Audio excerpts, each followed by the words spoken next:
Last time I talked to you was for In Fear at Fright Fest, and it was a rather different shoot for In Fear than normal ones, isn't it? Tell me a little bit about that, because you didn't meet Alice and Ian until the actual moment you shot with them, did you? That's dead right. When Jeremy approached me with the project, he said, I have this idea for shooting a feature with very little script and a lot of it improvised. What do you think? And I thought, I think you're mental, but okay. And then we did a little improv and he hired me, and then I did all my rehearsals on my own, because I'm a character who comes into the world of these other two characters, Lucy and Tom, played by Alice and Ian.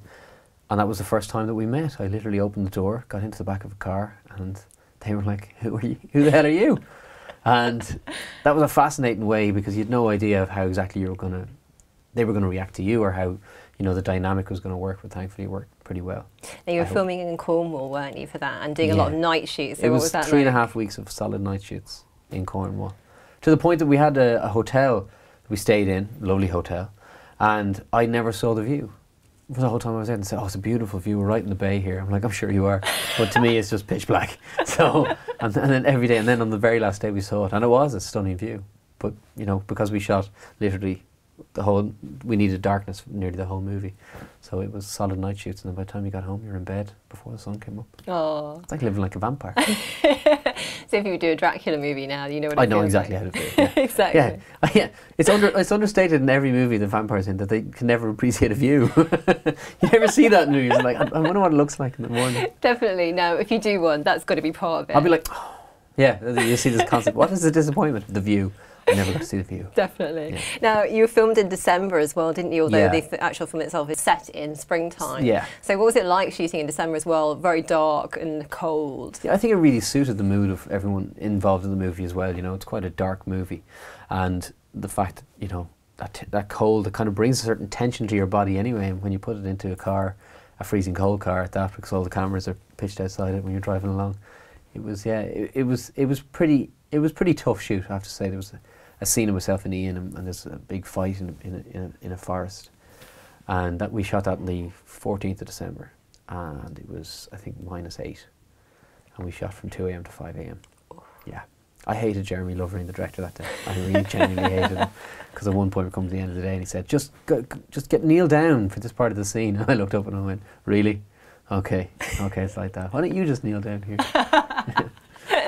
No, I remember you saying that about Jeremy, that he's not a guy you would trust with your wallet. In the context of, you know, filming is generally about trust, isn't it, between the actors and the director, but there is kind of no trust in this, because it's all sprung on you, as you said already, during the shoot. Yeah, I think to be honest, he should really go for a mental health checkup, because I think he's quite a devious person, and I wouldn't trust him not only in relation to filming this movie. I wouldn't trust him with my wallet in general.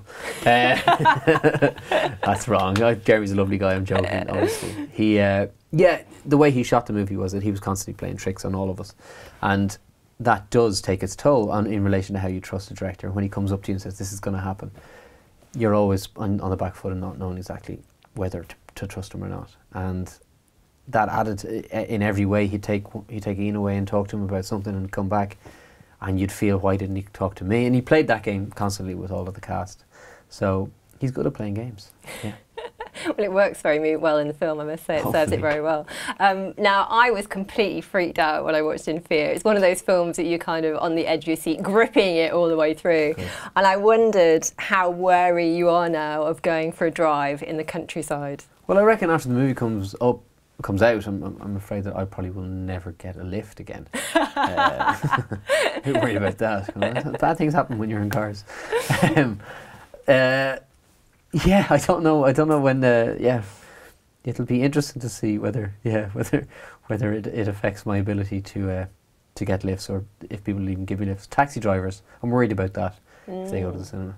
But hopefully it will genuinely terrify people. Now, how did you feel when you were watching it yourself? Because obviously you know what happens, but did it still have an effect on you? Yeah, I think Jeremy has built the tension up brilliantly in the movie, to the point that I even jumped at a couple of points, even though I knew they were coming up, and I'm like, this is ridiculous. Why are you genuinely afraid? This is insane. But I think he's done a great job of building that tension throughout the movie. I've got to talk to you, of course, a little bit about Downton. A very different world than In Fear, although you have leapt forward in time as you leap out of your seat in fear within fear. How do you find the kind of difference between the world upstairs and downstairs in that? What I love about it is the fact that I'm the only character who's managed to do both, and I feel very lucky in that, you know, Tom has done that trajectory, and he's gone from basically from servant into family member. And I've loved the journey, and loved both. I love filming in both because I still get to kind of traverse the hallowed stairs, the downstairs stairs. And I think what's wonderful about shooting in both worlds is the fact that he's constantly really in the middle, and I think that's what great. It solidifies Tom genuinely as the first probably middle class person, in the fact that he genuinely doesn't fit in either world. What advice would you give him if you could tell him anything? Enjoy the fact that you have someone to dress you, because that's going to change. Yeah. Enjoy the fact that your meals get made. Yeah, live it up. Live it up. Yeah. Drive the car. Live the life. Do donuts out the front of the house. Yeah. Handbrake turns. Come on, live a little. Would you enjoy doing that if you got to do that on the show? Handbrake turns? Yeah. I wish. You couldn't. Ford Model T. If someone can pull a handbrake turn out of a Ford Model T, I'll be very impressed. Those cars are they're 100 years old. Yeah. And it's quite funny when the director goes, and we just stop on that mark. Say, okay, well, you do it first, and then I'll do it.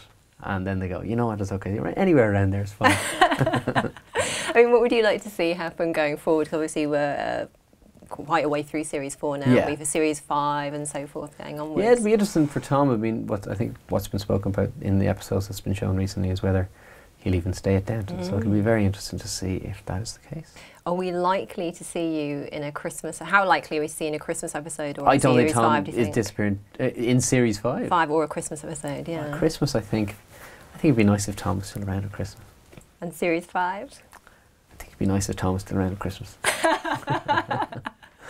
Who knows? Who knows? I don't write this. Julian could. The intervening time. Let's see what happens between Christmas and the show coming back. How much would you like to see a new love interest on the horizon of him? Because obviously he sadly lost his soulmate, didn't he? He did indeed. I think it'll take a while for Tom to find anyone, and I think it's right for that, for the story and for the character.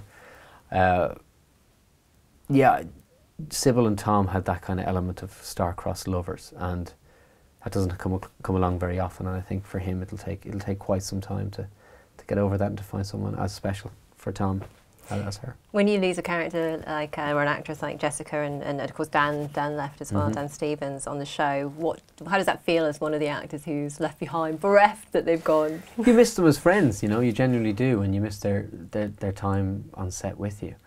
But it's their decisions. I mean, both of them left because they want to do other things, and we love them and we wish them well, and they're both flying and they're doing great stuff, so we're delighted. And I saw Dan. I was actually speaking to him only last week, and I saw him last time I was in New York, and I haven't seen Jessica and Findlay. No one has. She's disappeared. Disappeared. I don't know where she is. Yeah. But, last time we spoke also you were having your first costume fitting for the Imitation Game. Right, yeah. How's that been going? It's going great, yeah. It's really fun, I have to say. It's an amazing project, and I feel very lucky to be amongst those fellow cast members, and such talented people. I mean, Benedict's incredible, Ciara, Mark Strong, Charles Dance, Matthew Good, Matthew Beard, I can go on and on. But genuinely amazing people, and it's been a really, really great project. Tell me a little bit about your role in that film. I play John Cairncross, who is a cryptographer, and he was around at the time of Bletchley Park. So he was there at the time when Turing broke Enigma, and he's one of the team. He's one of the team around Alan during that difficult time of trying to get Enigma broken. And what can we look forward to next from you, Alan? Well, In Fear coming out, obviously, and then you got a couple more episodes of Downton, and then Grand Piano's coming up as well, which is a thriller that I have coming out with Elijah Wood and John Cusack and Tamsin Edgerton. And yeah, I don't know when that's coming out. It's coming out soon. But yeah, so doing a couple of thrillers at the minute. Lots to look forward to then, and In Fear is fantastic. Oh, great. Congratulations. Thank you very much. Thank you.